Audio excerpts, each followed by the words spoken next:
Crecer en Cristo. Por su muerte en la cruz, Jesús triunfó sobre las fuerzas del mal. Él, que durante su ministerio terrenal subyugó a los espíritus demoníacos, ha quebrantado su poder y asegurado su condenación final. La victoria de Jesús nos da la victoria sobre las fuerzas del mal que aún tratan de dominarnos, mientras caminamos con Él en paz, gozo y en la seguridad de su amor. Ahora, el Espíritu Santo mora en nosotros y nos capacita con poder. Entregados continuamente a Jesús como nuestro Salvador y Señor, somos libres de la carga de nuestras acciones pasadas. Ya no vivimos en las tinieblas, ni en el temor de los poderes malignos, ni en la ignorancia y falta de sentido de nuestro antiguo estilo de vida. En esta nueva libertad en Jesús, somos llamados a crecer a la semejanza de su carácter, manteniendo diariamente comunión con Él en oración, alimentándonos de su palabra, meditando en ella y en su providencia, cantando sus alabanzas, reuniéndonos juntos para adorar y participando en la misión de la iglesia. También somos llamados a seguir el ejemplo de Cristo al ministrar compasivamente las necesidades físicas, mentales, sociales, emocionales y espirituales de la humanidad. Al darnos en amoroso servicio a aquellos que nos rodean y al dar testimonio de su salvación, Cristo, en virtud de su presencia constante con nosotros por medio del Espíritu, transforma cada uno de nuestros momentos y cada una de nuestras tareas en una experiencia espiritual. Primera de Crónicas 29:11 dice: Tuya es, oh Jehová, la magnificencia y el poder, la gloria, la victoria y el honor, porque todas las cosas que están en los cielos y en la tierra son tuyas. Tuyo, oh Jehová, es el reino, y tú eres excelso sobre todos.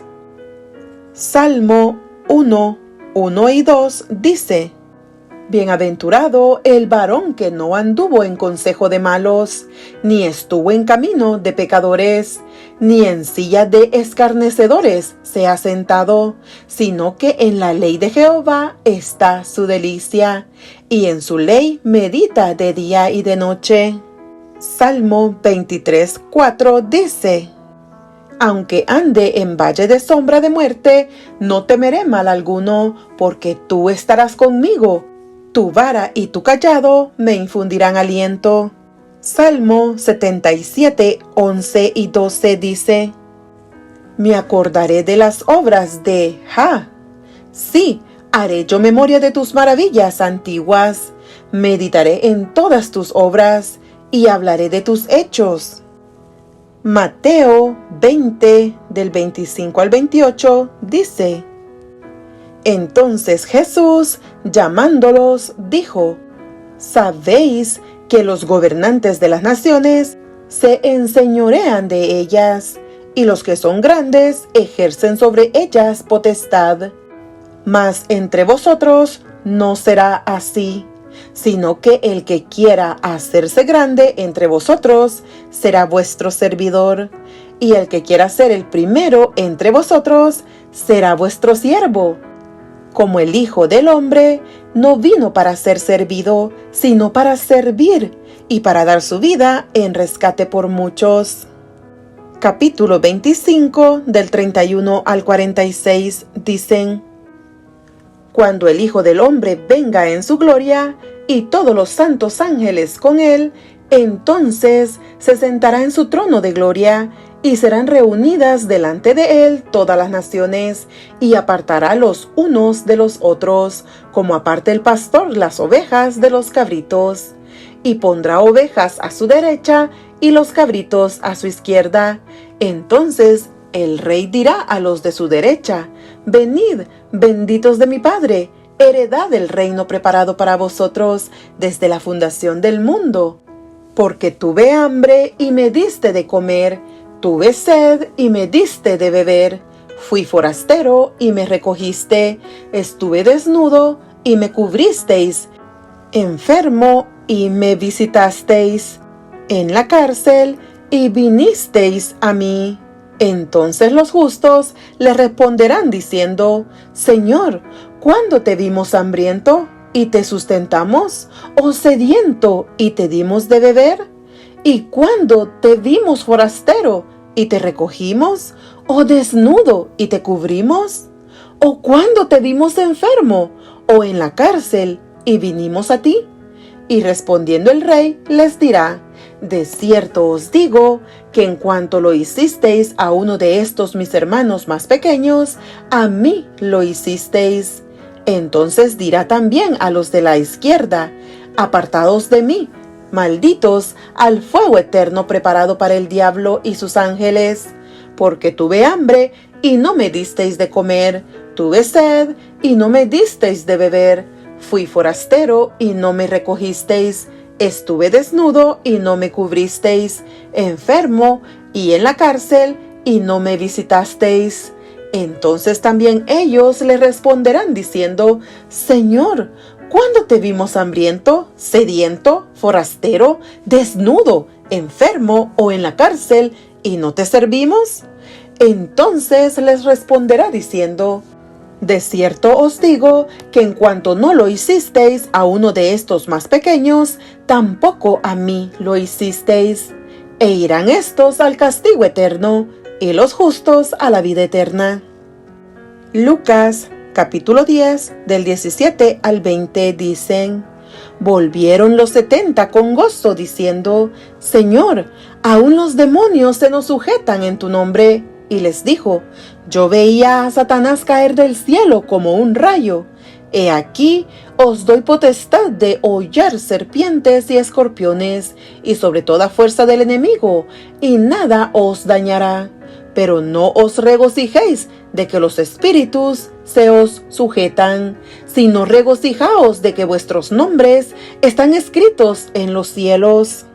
Juan capítulo 20, versículo 21 dice: entonces Jesús les dijo otra vez: paz a vosotros.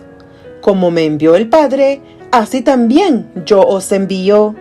Romanos 8, 38-39 dicen: por lo cual estoy seguro de que ni la muerte, ni la vida, ni ángeles, ni principados, ni potestades, ni lo presente, ni lo porvenir, ni lo alto, ni lo profundo, ni ninguna otra cosa creada nos podrá separar del amor de Dios, que es en Cristo Jesús, Señor nuestro. Segunda de Corintios 3, 17-18 dicen: porque el Señor es el Espíritu, y donde está el Espíritu del Señor, allí hay libertad. Por tanto, nosotros todos, mirando a cara descubierta como en un espejo la gloria del Señor, somos transformados de gloria en gloria en la misma imagen, como por el Espíritu del Señor. Gálatas capítulo 5 versículos 22 al 25 dicen: mas el fruto del Espíritu es amor, gozo, paz, paciencia, benignidad, bondad, fe, mansedumbre, templanza. Contra tales cosas no hay ley. Pero los que son de Cristo han crucificado la carne con sus pasiones y deseos. Si vivimos por el Espíritu, andemos también por el Espíritu. Efesios capítulo 5 versículos 19 y 20 dicen: hablando entre vosotros con salmos, con himnos y cánticos espirituales, cantando y alabando al Señor en vuestros corazones, dando siempre gracias por todo al Dios y Padre, en el nombre de nuestro Señor Jesucristo. Capítulo 6 versículos del 12 al 18 dicen: porque no tenemos lucha contra sangre y carne, sino contra principados, contra potestades, contra los gobernadores de las tinieblas de este siglo, contra huestes espirituales de maldad en las regiones celestes. Por tanto, tomad toda la armadura de Dios para que podáis resistir en el día malo, y habiendo acabado todo, estar firmes. Estad pues firmes, ceñidos vuestros lomos con la verdad, y vestidos con la coraza de justicia, y calzados los pies con el apresto del Evangelio de la paz. Sobre todo, tomad el escudo de la fe, con que podáis apagar todos los dardos de fuego del maligno, y tomad el yelmo de la salvación, y la espada del Espíritu, que es la palabra de Dios, orando en todo tiempo, con toda oración y súplica en el Espíritu, y velando en ello con toda perseverancia y súplica por todos los santos.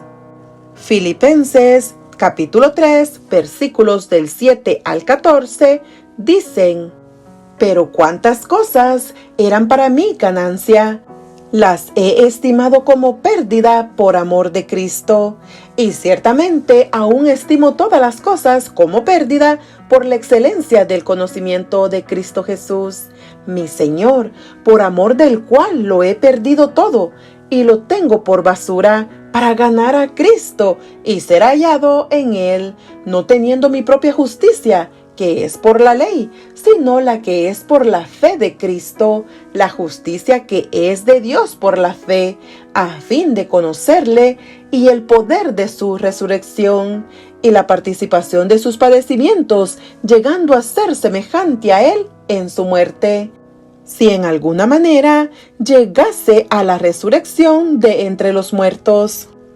No que lo haya alcanzado ya, ni que ya sea perfecto, sino que prosigo por ver si logro asir aquello para lo cual fui también asido por Cristo Jesús.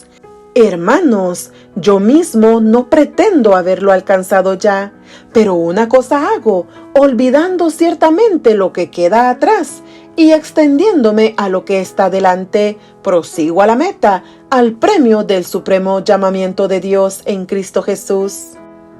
Colosenses capítulo 1 versículos 13 y 14 dicen: El cual nos ha librado de la potestad de las tinieblas y trasladado al reino de su amado Hijo, en quien tenemos redención por su sangre, el perdón de pecados. Capítulo 2 versículos 6, 14 y 15 dicen: Por tanto, de la manera que habéis recibido al Señor Jesucristo, andad en Él, anulando el acta de los decretos que había contra nosotros, que nos era contraria, quitándola de en medio y clavándola en la cruz, y despojando a los principados y a las potestades, los exhibió públicamente, triunfando sobre ellos en la cruz. Primera de Tesalonicenses capítulo 5 versículos 16 al 18 y 23 dicen: Estad siempre gozosos, orad sin cesar, dad gracias en todo, porque esta es la voluntad de Dios para con vosotros en Cristo Jesús. Y el mismo Dios de paz os santifique por completo, y todo vuestro ser, espíritu, alma y cuerpo sea guardado irreprensible para la venida de nuestro Señor Jesucristo. Hebreos capítulo 10 versículo 25 dice: No dejando de congregarnos, como algunos tienen por costumbre, sino exhortándonos, y tanto más cuando veis que aquel día se acerca. Santiago 1, 27 dice: La religión pura y sin mácula delante de Dios el Padre es esta: visitar a los huérfanos y a las viudas en sus tribulaciones, y guardarse sin mancha del mundo. Segunda de Pedro, capítulo 2, versículo 9 dice: Sabe el Señor librar de tentación a los piadosos y reservar a los injustos para ser castigados en el día del juicio. Capítulo 3, versículo 18 dice: Antes bien, Creced en la gracia y el conocimiento de nuestro Señor y Salvador Jesucristo. A Él sea gloria ahora y hasta el día de la eternidad. Amén. Y Primera de Juan, capítulo 4, versículo 4, dice: Hijitos, vosotros sois de Dios, y los habéis vencido, porque mayor es el que está en vosotros que el que está en el mundo. El nacimiento es un momento de gozo. Una semilla germina y la apariencia de aquellas primeras hojas trae felicidad al jardinero. Nace un bebé y su primer quejido anuncia al mundo que una nueva vida exige su lugar. La madre olvida todo su dolor y se une al resto de la familia en gozo y celebración. Una nación nace para ser libre y un pueblo entero inunda las calles y llena las plazas citadinas, agitando símbolos de su nuevo gozo. Pero imagine lo siguiente: las 2 hojitas no se convierten en 4, sino que permanecen igual o se desvanecen. Un año después, el pequeño bebé no sonríe ni ha podido dar sus primeros pasos, sino que su desarrollo ha quedado congelado en la etapa en la que vino al mundo. La nación recién liberada poco después se derrumba y se torna en una prisión de temores, torturas y cautiverio. El gozo del jardinero, el éxtasis de la madre y la promesa de un futuro lleno de libertad se tornan en desánimo, penas y luto. El crecimiento continuo, constante, madurador y fructífero es parte esencial de la vida. Sin él, el nacimiento no tiene significado, propósito ni destino. Crecer es una ecuación inseparable de la vida, tanto física como espiritual. El crecimiento físico exige nutrición, ambiente, apoyo, ejercicio, educación y entrenamiento apropiados, y una vida llena de propósito. Pero el asunto en cuestión aquí es el crecimiento espiritual. ¿Cómo crecemos en Cristo y maduramos como cristianos? ¿Cuáles son las señales del crecimiento espiritual? La vida comienza con la muerte. Quizás el principio más fundamental y único de la vida cristiana sea que comienza con la muerte. De hecho, con 2 muertes. En primer lugar, la muerte de Cristo en la cruz hace posible nuestra nueva vida, libre del dominio de Satanás. Colosenses 1, 13-14. Libre de la condenación del pecado. Romanos 8, 1. Libre de la muerte, que es el castigo del pecado. Romanos 6, 23. Además, trae reconciliación con Dios y los humanos. En segundo lugar, la muerte del yo hace posible que tomemos la vida que Cristo ofrece. En tercer lugar, como resultado de lo anterior, caminamos en novedad de vida. La muerte de Cristo. La cruz se encuentra en el centro del plan divino de salvación. Sin ella, Satanás y sus fuerzas demoníacas no serían vencidos. El problema del pecado no habría sido resuelto y la muerte no habría sido aplastada.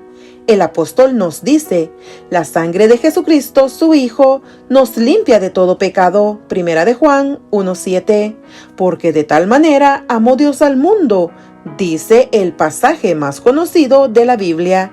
Si el amor de Dios concibió y dio origen al plan de salvación, la ejecución del plan se explica en la segunda parte del pasaje, que ha dado a su Hijo unigénito. Lo extraordinario del don de Dios no es solo que dio a su Hijo, sino que lo dio para morir por nuestros pecados. Sin la cruz no habría perdón de pecados, ni vida eterna, ni victoria sobre Satanás. A través de su muerte en la cruz, Cristo triunfó sobre Satanás. desde las fieras tentaciones en el desierto hasta la agonía en el Getsemaní. Satanás dirigió ataques contra el Hijo de Dios para debilitar su voluntad, para hacer que su misión fracasara, para hacerlo desconfiar de su Padre y para presionarlo a desviarse del camino de apurar la copa amarga del pecado de la humanidad por medio de un sacrificio vicario. La cruz fue el asalto final. Allí Satanás, con ángeles suyos en forma humana, estaba presente al lado de la cruz para llevar a cabo la gran guerra contra Dios hasta el fin, con la esperanza de que Cristo descendiera de la cruz en ese momento y dejara de cumplir el propósito redentor de Dios de ofrecer a su Hijo como un sacrificio por el pecado. Juan 3:16. Pero Cristo, al entregar su vida en la cruz, destruyó el poder de Satanás, despojó a los principados y a las potestades, y los exhibió públicamente, triunfando sobre ellos en la cruz. Colosenses 2:15. Sobre la cruz, la batalla había sido ganada. Su mano derecha y su brazo santo le habían conquistado la victoria. Como conquistador, plantó su estandarte en las alturas eternas. Todo el cielo se asoció al triunfo del Salvador. Satanás estaba derrotado y sabía que había perdido su reino. La descripción gráfica del apóstol en Colosenses es digna de notarse. En primer lugar, Cristo despojó a los principados y las potestades. El término griego sugiere que los dejó sin nada. Gracias a la cruz, Satanás ha sido despojado de todo su poder demoníaco sobre el pueblo de Dios, siempre y cuando éste coloque su confianza en aquel que ganó tal victoria sobre la cruz.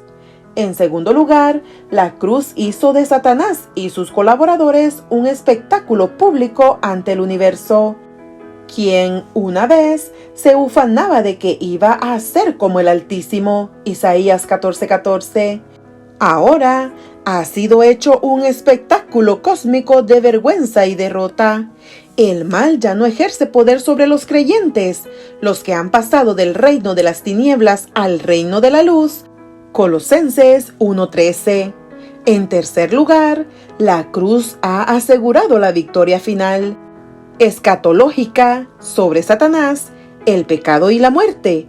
Por lo tanto, la cruz de Cristo se ha transformado en un instrumento de la victoria de Dios sobre el mal, un medio por el cual se hace posible el perdón de los pecados. Colosenses 2:13.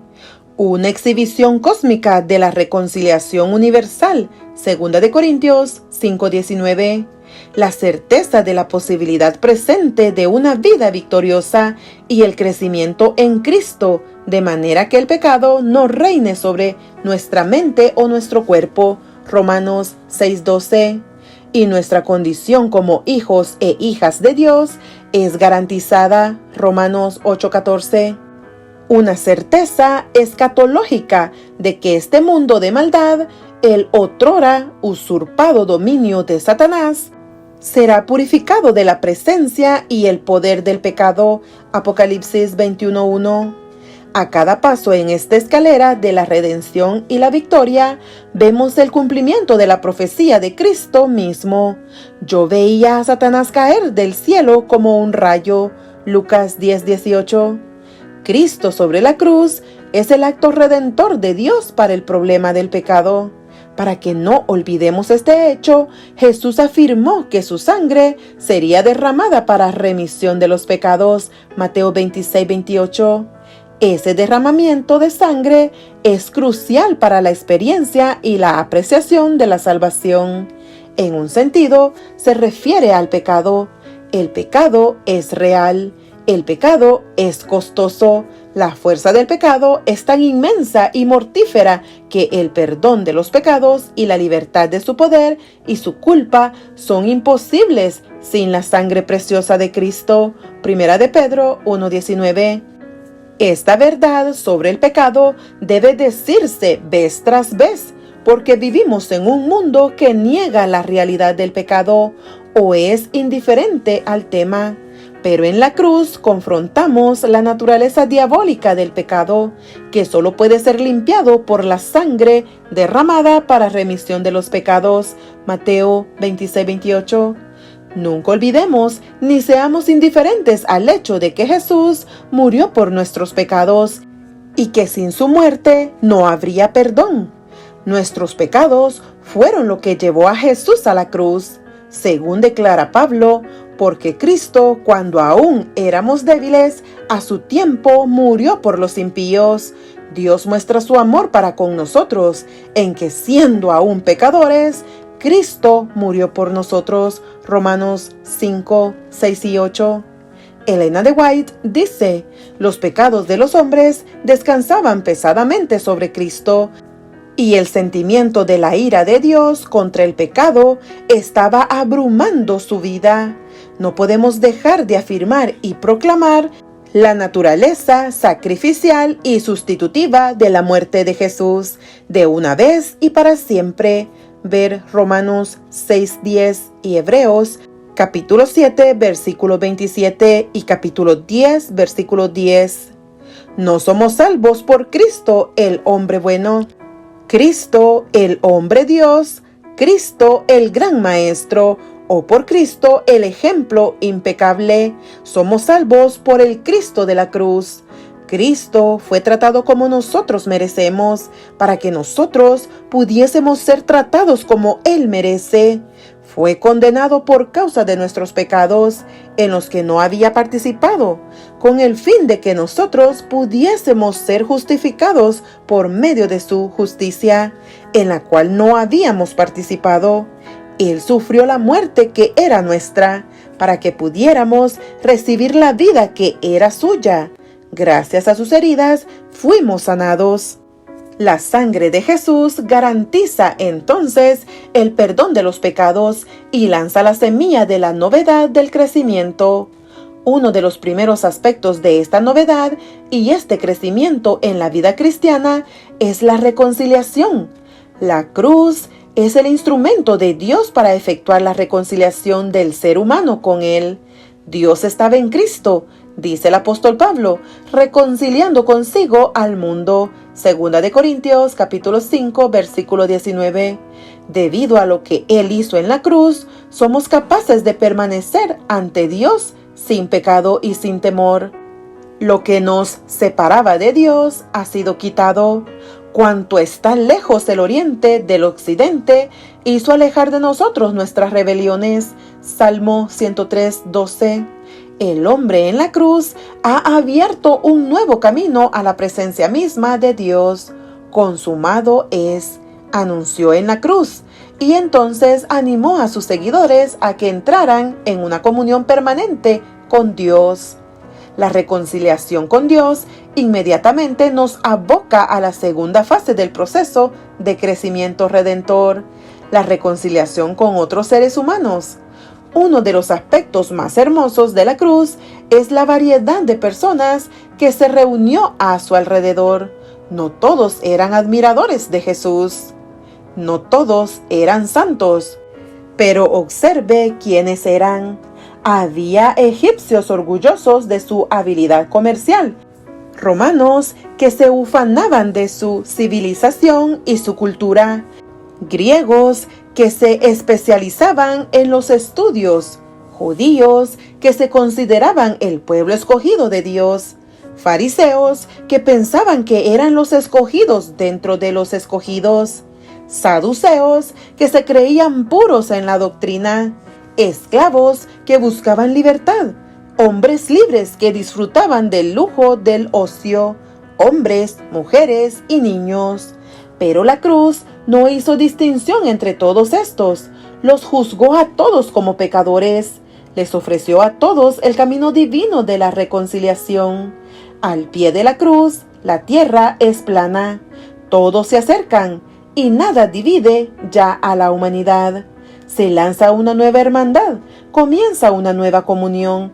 El oriente se une al occidente, el norte se allega al sur, el blanco estrecha la mano al negro, el rico salta la barrera para tomar las manos del pobre. La cruz los vincula a todos con la fuente de la sangre para probar la dulzura de la vida, para compartir la experiencia de la gracia y para proclamar al mundo la emergencia de una nueva vida, una nueva familia. Efesios 2, versículos 14 al 16. Así, la cruz inició la victoria sobre Satanás y el pecado, y consecuentemente trajo nueva vida en Cristo. La muerte al yo. Un segundo aspecto importante de la novedad y el crecimiento cristianos es la muerte al viejo hombre. Usted no puede leer el Nuevo Testamento sin enfrentar este aspecto fundamental de la nueva vida del cristiano. Lea Gálatas 2, 20 y 21. Con Cristo estoy juntamente crucificado, y ya no vivo yo, mas vive Cristo en mí. Y lo que ahora vivo en la carne, lo vivo en la fe del Hijo de Dios, el cual me amó y se entregó a sí mismo por mí. O lea Romanos 6, del 6 al 11.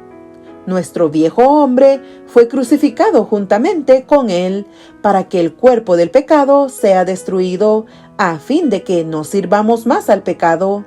También vosotros consideraos muertos al pecado, pero vivos para Dios en Cristo Jesús, Señor nuestro. O lea la enunciación que Jesús hizo acerca de los principios de la nueva vida. Si el grano de trigo no cae en la tierra y muere, queda solo, pero si muere, lleva mucho fruto. Juan 12:24. La vida cristiana, entonces, no comienza con el nacimiento, comienza con la muerte. No hay comienzo alguno hasta que el yo muera, hasta que el yo sea crucificado. Debe haber una extirpación radical y deliberada del yo, de modo que si alguno está en Cristo, nueva criatura es. Las cosas viejas pasaron, he aquí todas son hechas nuevas. 2 Corintios 5:17. La vida del cristiano no es una modificación o mejora de la antigua, sino una transformación de la naturaleza. Se produce una muerte al yo y al pecado, y surge una vida totalmente nueva. Ese cambio puede ser efectuado únicamente por la obra eficaz del Espíritu Santo.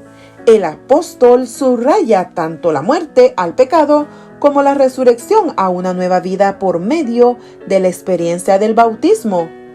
¿O no sabéis que todos los que hemos sido bautizados en Cristo Jesús, hemos sido bautizados en su muerte? Porque somos sepultados juntamente con Él para muerte por el bautismo, a fin de que como Cristo resucitó de los muertos por la gloria del Padre, así también nosotros andemos en vida nueva. Romanos 6, 3 y 4. El bautismo, de esta manera, abre simbólicamente la puerta a la nueva vida y nos invita a crecer en Cristo. Algo le ocurre a una persona que acepta a Jesús como su Salvador y Señor.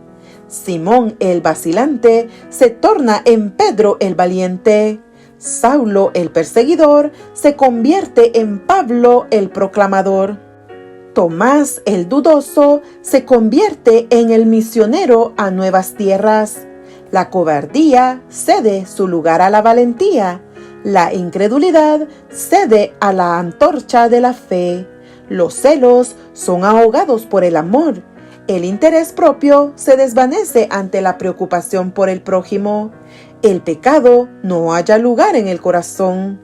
El yo queda crucificado. Por eso, Pablo escribió: habiéndoos despojado del viejo hombre con sus hechos y revestido del nuevo, el cual conforme a la imagen del que lo creó, se va renovando hasta el conocimiento pleno. Colosenses capítulo 3, versículos 9 y 10. Jesús insistió: si alguno quiere venir en pos de mí, niéguese a sí mismo y tome su cruz y sígame. Mateo 16:24, comparar con Lucas 9:23. En la vida cristiana, la muerte al yo no es una opción, sino una necesidad.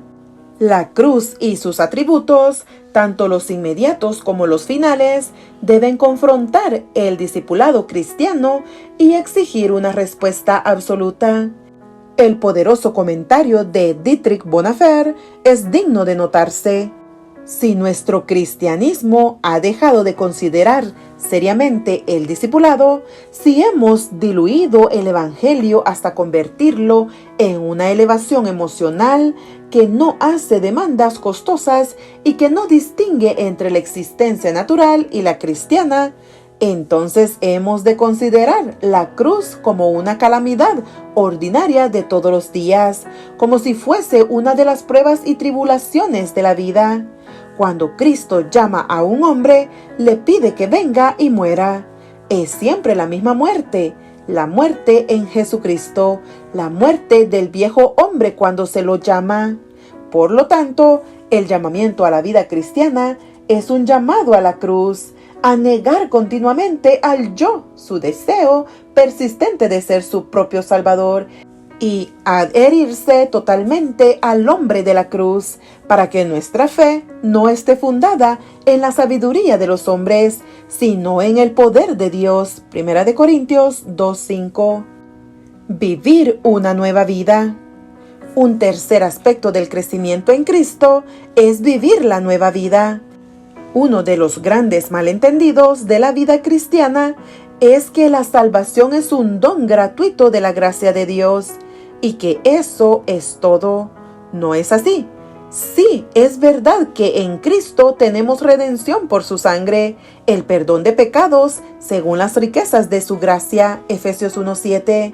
También es cierto que por gracia sois salvos por medio de la fe, y esto no de vosotros, pues es don de Dios, no por obras, para que nadie se gloríe, Efesios 2:8-9. Sí, la gracia es gratuita, pero la gracia costó la vida del Hijo de Dios. La gracia gratuita no equivale a gracia barata. Podemos citar nuevamente a Bonhoeffer. La gracia barata es la predicación del perdón sin requerir arrepentimiento, bautismo sin disciplina eclesiástica, comunión sin confesión, absolución sin confesión personal. La gracia barata es gracia sin discipulado, gracia sin la cruz, gracia sin Jesucristo, vivo y encarnado en nosotros. La gracia barata no guarda relación alguna con el llamamiento de Jesús. Cuando Jesús llama a una persona, le ofrece una cruz que debe cargar. Ser un discípulo es ser un seguidor, y ser un seguidor de Jesús no es un truco barato. Pablo les escribió a los corintios enérgicamente sobre las obligaciones de la gracia. En primer lugar, habla de su propia experiencia. Por la gracia de Dios soy lo que soy, y su gracia no ha sido en vano para conmigo. Antes he trabajado más que todos ellos, pero no yo, sino la gracia de Dios conmigo. 1 Corintios 15:10. De esta manera, Pablo reconoce la supremacía de la gracia de Dios en su vida, e inmediatamente añade que esta gracia no le fue dada en vano. La frase griega eis kenon literalmente significa para algo vacío. En otras palabras, Pablo no recibió la gracia para vivir una vida vana y vacía, sino una vida llena del fruto del Espíritu, y no por sus propias fuerzas, sino por el poder de la gracia que moraba en él. De manera similar, les ruega a los creyentes que no reciban en vano la gracia de Dios. 2 Corintios 6:1. La gracia de Dios no ha venido para redimirnos de un tipo de vacío para colocarnos en otro tipo de vacío. La gracia de Dios es su actividad para reconciliarnos consigo mismo, para hacernos parte de la familia de Dios y liberarnos del temor y la esclavitud de Satanás. Cuando entramos en esta familia, vivimos como esta familia y llevamos los frutos del amor de Dios en virtud del poder de su gracia maravillosa. Crecer en Cristo, por lo tanto, equivale a crecer en madurez, de manera que día tras día reflejamos la voluntad de Cristo y caminamos los caminos de Cristo. Entonces surge la pregunta: ¿cuáles son las señales de esta vida madura y de un crecimiento constante? Aunque podríamos enumerar otras más, ofrecemos 7 a su consideración. Señales del crecimiento en Cristo. 1. Una vida llena del Espíritu. Jesús le dijo a Nicodemo: el que no naciere de agua y del Espíritu no puede entrar en el reino de Dios. Juan 3:5. Sin el poder regenerador del Espíritu Santo, la vida cristiana ni siquiera puede comenzar. Él es el Espíritu de verdad. Juan 14:17. Él nos guía a toda verdad. Juan 16:13, y nos hace entender la voluntad de Dios según se ha revelado en las Escrituras. Él trae una convicción de pecado, de justicia y de juicio. Juan 16:7-8, sin la cual no podemos percibir las consecuencias presentes y eternas de nuestras acciones y la vida que llevamos. Es el poder transformador y la presencia del Espíritu en nuestra vida lo que nos hace hijos e hijas de Dios. Romanos 8:14. Es a través del Espíritu como Cristo mora en nosotros. Primera de Juan 3:24. Con la morada interna del Espíritu viene una nueva vida, nueva en el sentido de que rechaza la antigua manera de pensar, actuar y relacionarnos que era contraria a la voluntad de Dios. Nueva también en que hace de nosotros una nueva creación, reconciliada y redimida, libre del pecado para crecer en justicia. Romanos 8 del 1 al 16. Y para reflejar la imagen de Jesús de gloria en gloria. Segunda de Corintios 3, 17-18. Cuando el Espíritu de Dios se posesiona del corazón, transforma la vida. Los pensamientos pecaminosos son puestos a un lado, las malas acciones son abandonadas, el amor, la humildad y la paz reemplazan a la ira, la envidia y las contiendas. El gozo reemplaza a la tristeza y el rostro refleja la luz del cielo. Nadie ve la mano que alza la carga, ni contempla la luz que desciende de los atrios celestiales. La bendición viene cuando por fe el alma se entrega a Dios. Entonces ese poder que ningún ojo humano puede ver, crea un nuevo ser a la imagen de Dios. El Espíritu nos hace herederos de Dios y coherederos con Cristo, si es que padecemos juntamente con Él, para que juntamente con Él seamos glorificados. Romanos 8:17. La vida del Espíritu es, por lo tanto, un llamado a la acción espiritual, a rechazar el viejo orden del pecado y a ser partícipes de los sufrimientos de Cristo en la vida presente para poder participar con Él de la gloria futura. La espiritualidad cristiana, por lo tanto, no es un escape a un mundo de fantasía y misticismo. Es un llamamiento a sufrir, compartir, testificar, adorar y vivir la vida de Cristo en este mundo, en nuestras comunidades y en nuestro hogar. Esto lo hace posible únicamente la presencia interna del Espíritu. La oración de Jesús estipula que, aunque estamos en el mundo, no debemos ser del mundo. Juan 17:15. Debemos vivir en el mundo. Es el lugar donde habitamos y el escenario de nuestra misión.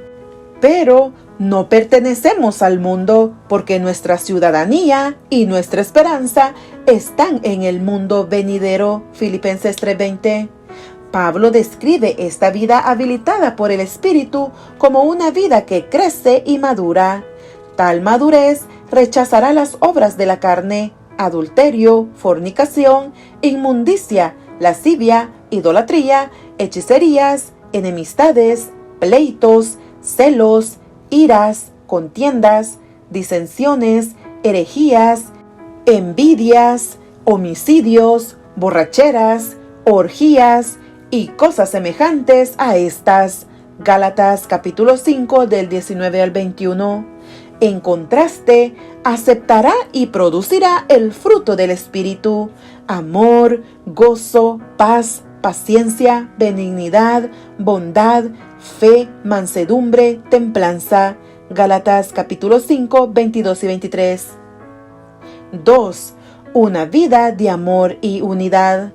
La vida cristiana es una vida de unidad, una vida reconciliada con Dios por una parte y reconciliada con otros seres humanos por la otra.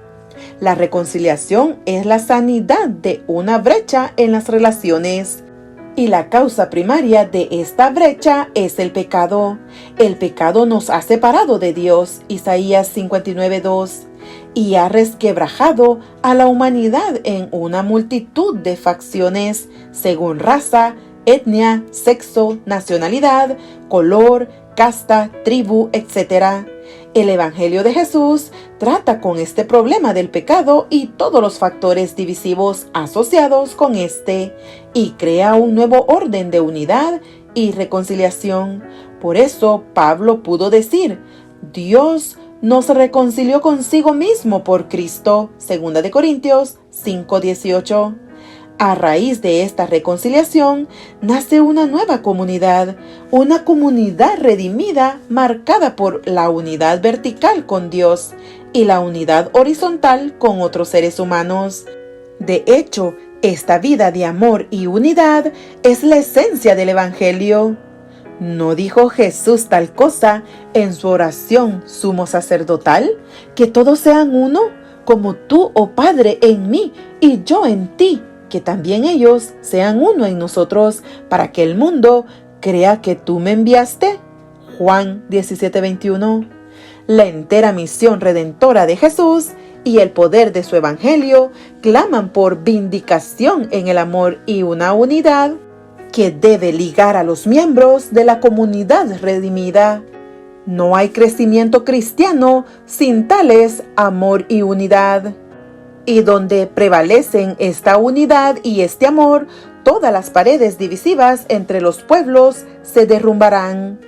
Las barreras de raza, origen nacional, sexo, casta, tribu, color y otros factores divisivos quedan abolidos en la vida de la persona que ha experimentado la nueva creación, una nueva humanidad. Efesios 2, 11, 16. Según la persona crece y madura, la gloriosa verdad de la reconciliación, el amor y la unidad brilla cada vez más en las expresiones personales y corporativas de la vida cristiana. El factor del amor en el crecimiento cristiano es único del Evangelio. Jesús lo llamó el nuevo mandamiento, Juan 13:34, pero la novedad no se refiere al amor, sino al objeto del amor. Las personas aman, pero aman a aquello que se deja amar, aman a los suyos. Pero Jesús introdujo un nuevo factor: como yo os he amado, que también os améis unos a otros. En otras palabras, nuestro amor debe ser tan universal, tan sacrificial y tan completo como el amor de Jesús.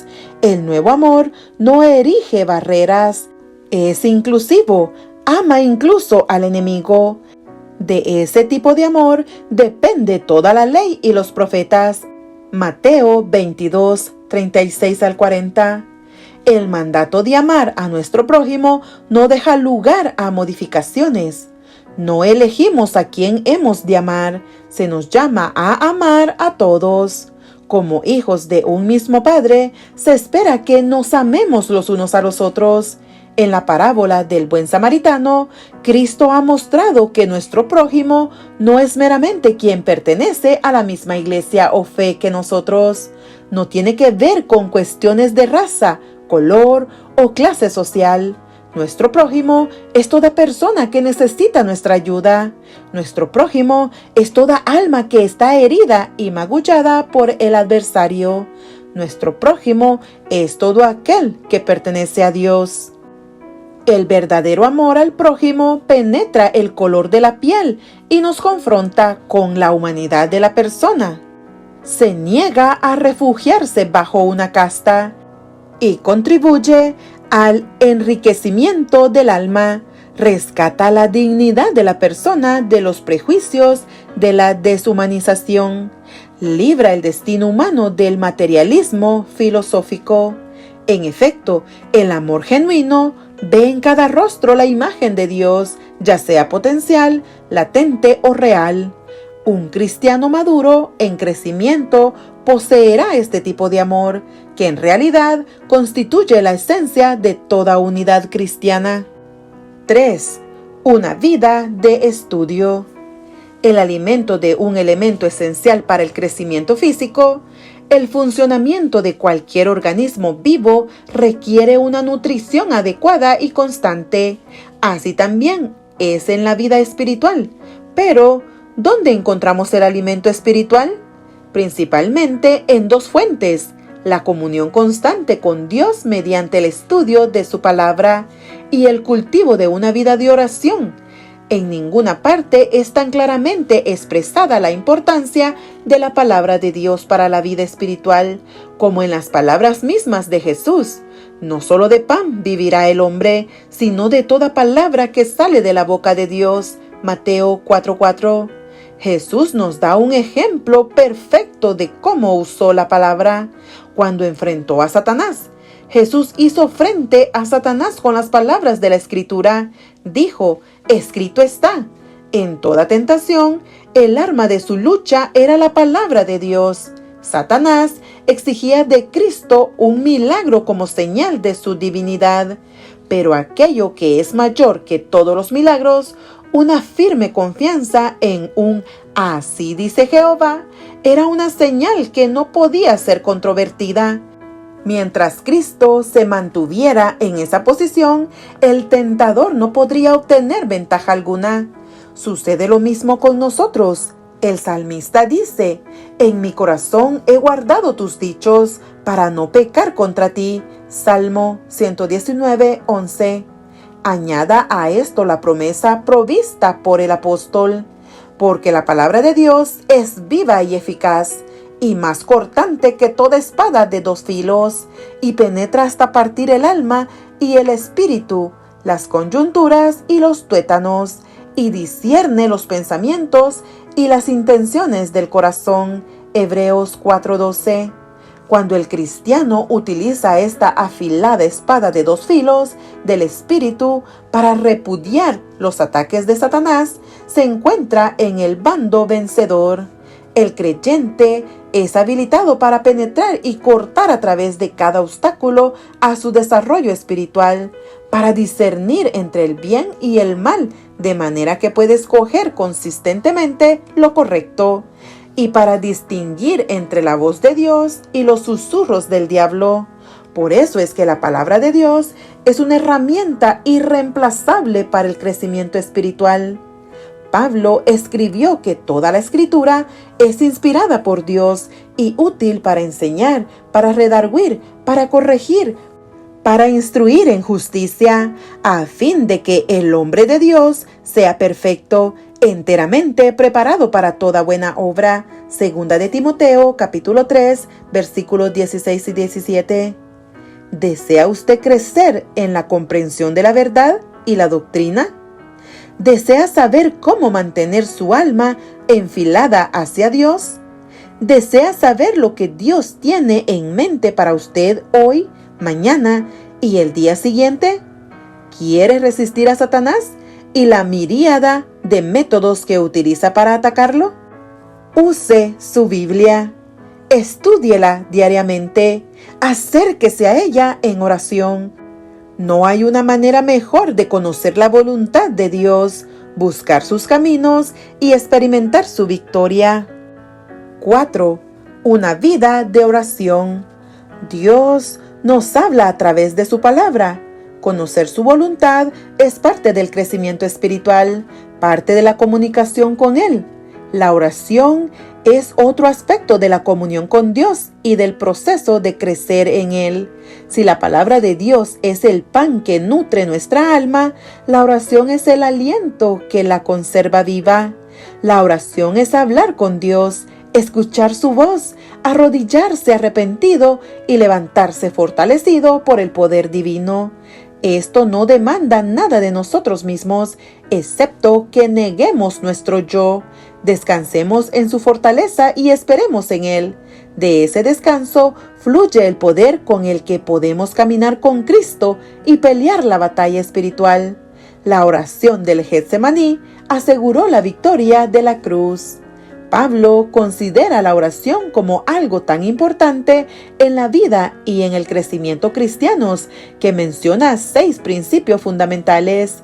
Orad sin cesar, orad con las súplicas del Espíritu, orad en el Espíritu, orad con vigilancia, orad con perseverancia y orad por todos los santos. Ver Efesios 6:18. Como el fariseo, Lucas 18:11, a menudo somos tentados a orar para mostrarnos en público, egoístamente o simplemente como rutina. La oración efectiva es abnegada, llena del Espíritu, intercesora, ruega por las necesidades de los otros, a la vez que ruega también por el cumplimiento de la voluntad de Dios sobre la tierra. La oración es una perpetua comunión con Dios. Es el oxígeno del alma, sin el cual ésta se atrofia y se muere. Elena de White dice que la oración es uno de los deberes más esenciales. Sin ella no puedes observar una conducta cristiana. Eleva, fortalece y ennoblece. Es el alma en conversación con Dios. 5. Una vida que tiene frutos. Jesús dijo: por sus frutos los conoceréis. Mateo 7:20. Tener frutos es un aspecto importante del crecimiento cristiano. La salvación por la gracia a menudo es mal interpretada, negando la obediencia y el hecho de llevar frutos. Nada puede estar más lejos de la verdad bíblica. Si somos salvos libremente por la fe en lo que Dios, por gracia, hizo a través de Cristo, y no tenemos nada de qué jactarnos, Efesios 2:7-8, Juan 3:16. Pero no somos salvos para hacer lo que se nos antoje. Somos salvos para vivir de acuerdo con la voluntad de Dios. No hay nada de legalista y por lo tanto innecesario en el hecho de obedecer la ley de Dios, pues la obediencia es la consecuencia natural de la liberación del pecado por la gracia del Señor. Pues así también la fe, si no tiene obras, es muerta en sí misma. Santiago 2:17. Consideremos la aseveración y el deseo expresados por Jesús en Juan 14:15. La aseveración es su relación con el Padre y el deseo es para una relación de sus discípulos con Él. Primeramente, Jesús afirma: yo he guardado los mandamientos de mi Padre y permanezco en su amor. Juan 15:10. La obediencia de Jesús al Padre no es el resultado de un cumplimiento legalista, sino el fruto de haber permanecido en el amor del Padre. La relación íntima entre el Padre y el Hijo está basada en el amor y solo en el amor. Y este amor llevó al Hijo a aceptar la voluntad del Padre y a probar el amargo sorbo del Getsemaní y del Calvario. Jesús usa la relación de amor de Padre-Hijo como una ilustración de la clase de relación que sus discípulos deberían tener con Él. Así como la relación de Jesús con el Padre precede su obediencia al Padre, así también la relación de los discípulos con Jesús debería preceder toda obediencia de aquellos a Él. Si me amáis, guardad mis mandamientos. Juan 14:15. Para que el mundo conozca que amo al Padre, y como el Padre me mandó, así hago. Versículo 31. Notemos el deseo que Jesús tiene para sus discípulos. Él hace lo que le mandó su Padre, para que el mundo conozca la relación de amor que tiene con Él. La relación amorosa precede al hecho de hacer la voluntad del Padre. Jesús ama al Padre, y por lo tanto desea hacer su voluntad. Del mismo modo, Jesús pone el amor como el fundamento de su relación con sus propios discípulos. Él dijo: permaneced en mí y yo en vosotros. Como el pámpano no puede llevar fruto por sí mismo si no permanece en la vid, así tampoco vosotros si no permanecéis en mí. Juan 15:4. Llevar frutos, obedecer y vivir de acuerdo con la voluntad de Dios son señales esenciales del crecimiento espiritual. La falta de frutos indica la falta de permanecer en Cristo. 6. Una vida de guerra espiritual. El discipulado cristiano no es un viaje fácil. Estamos en medio de una guerra real y peligrosa, como dice Pablo, porque no tenemos lucha contra sangre y carne, sino contra principados, contra potestades, contra los gobernadores de las tinieblas de este siglo, contra huestes espirituales de maldad en las regiones celestes. Por tanto, tomad toda la armadura de Dios para que podáis resistir en el día malo y, habiendo acabado todo, estar firmes. Efesios 6, versículos 12-13. En esta guerra, las fuerzas sobrenaturales están alineadas contra nosotros, así como los ángeles del Señor están ocupados en el ministerio de servir a los seguidores de Cristo, liberarlos del mal y guiarlos en el crecimiento espiritual. Salmo 34:7, Salmo 91:11, 12, Hechos 5:19-20, Hebreos 1:14 y 12:22. Así también Satanás y sus huestes conspiran incansablemente para desviarnos de las demandas del discipulado. La Biblia afirma que Satanás y sus ángeles están enfurecidos contra los seguidores de Jesús. Apocalipsis 12:17. Y el propio diablo se mueve como león rugiente buscando a quien devorar. Primera de Pedro 5:8-9. El camino del crecimiento espiritual está lleno de las trampas del diablo, y es aquí que nuestra guerra espiritual adquiere toda su ferocidad. Por eso, Pablo usa algunas palabras muy fuertes. Tomad la armadura, resistid, estar firmes. Efesios 6, del 12 al 14. La vida cristiana es una batalla y una marcha. En esta guerra no hay descanso. El esfuerzo ha de ser continuo y perseverante. Solo mediante un esfuerzo incansable podemos asegurarnos la victoria contra las tentaciones de Satanás. Debemos procurar la integridad cristiana con energía irresistible y conservarla con propósito firme y resuelto. Nadie llegará a las alturas sin esfuerzo firme y perseverante en su propio beneficio. Todos deben empeñarse por sí mismos en esta guerra. Nadie puede pelear mis batallas. Somos responsables individualmente del desenlace del combate. Sin embargo, Dios no nos deja solos en esta guerra. Nos hizo victoriosos en y mediante Jesucristo. Primera de Corintios 15:57. Nos ha dado una sólida armadura para enfrentar al enemigo. Pablo describe esta armadura como compuesta por el cinturón de la verdad, la coraza de la justicia, el calzado del evangelio de la paz, el escudo de la fe, el yelmo de la salvación, la espada del Espíritu y el poder incontrovertible de la oración. Efesios 6, del 13 al 18. Vestidos con tal armadura, dependiendo completamente del poder infalible y confiable del Espíritu, no podemos sino crecer en valor espiritual y triunfar en la guerra en la que estamos inmersos. 7. Una vida de adoración, testificación y esperanza. El crecimiento cristiano no ocurre en un vacío. Ocurre, por un lado, dentro de la comunidad de los redimidos y por otro, como testimonio a la comunidad que necesita ser redimida. Observe la comunidad apostólica. Poco después de la ascensión de Cristo y acompañada por el poder del Espíritu Santo, la iglesia primitiva, tanto individual como corporativamente, manifestó su crecimiento y su madurez en la adoración, la comunión, el estudio y la testificación. Hechos capítulo 2, versículos 42 al 47, capítulo 5, 41, 42 y capítulo 6, 7. Sin la adoración corporativa, perdemos la identidad y el escenario de nuestra comunión. Y es en esta comunión y la relación interpersonal con otros como maduramos y crecemos. He aquí el consejo del apóstol.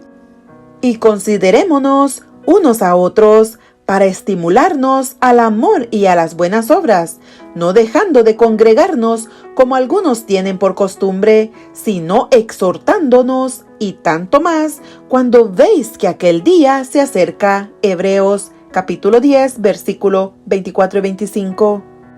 Mientras más crecemos en la adoración, el estudio y la comunión, más nos sentimos impulsados a servir y testificar. El crecimiento cristiano demanda crecimiento en el servicio, Mateo 20, 25 al 28, y un crecimiento en la testificación. Como me envió el Padre, dijo Jesús, así también yo os envío, Juan 20, 21. La vida cristiana nunca debería girar alrededor del yo, sino que debe ser derramada en servicio y testificación a otros. La gran comisión de Mateo 28 encarga al cristiano que tenga la madurez suficiente como para llevar el evangelio del perdón al mundo que lo rodea, para que todos conozcan la gracia redentora de Dios. La señal de la vida del Espíritu y el crecimiento cristiano es una vida de testificación que se expande continuamente a Jerusalén, Judea, Samaria y hasta los confines más lejanos de la tierra. Hechos 1:8. Vivimos, adoramos, comulgamos y testificamos en el presente, y para el cristiano el presente anticipa el futuro. Prosigo a la meta, dice Pablo, al premio del supremo llamamiento de Dios en Cristo Jesús. Filipenses 3:14. El apóstol nos dice que vivamos una vida santa, de manera que todo vuestro ser, espíritu, alma y cuerpo sea guardado irreprensible para la venida de nuestro Señor Jesucristo. Primera de Tesalonicenses 5:23.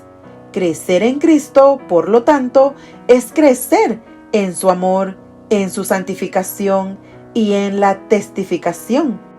Un desarrollo de la anticipación, de la esperanza, de la consumación final de la experiencia redentora en el reino venidero.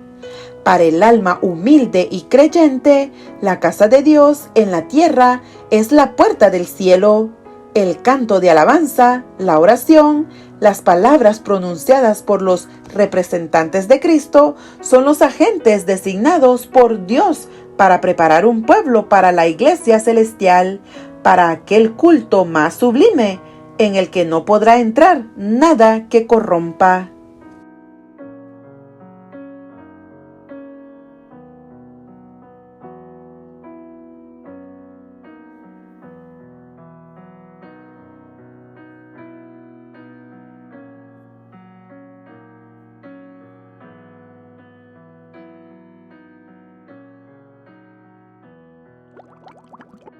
Dale like y suscríbete. Que Dios te bendiga.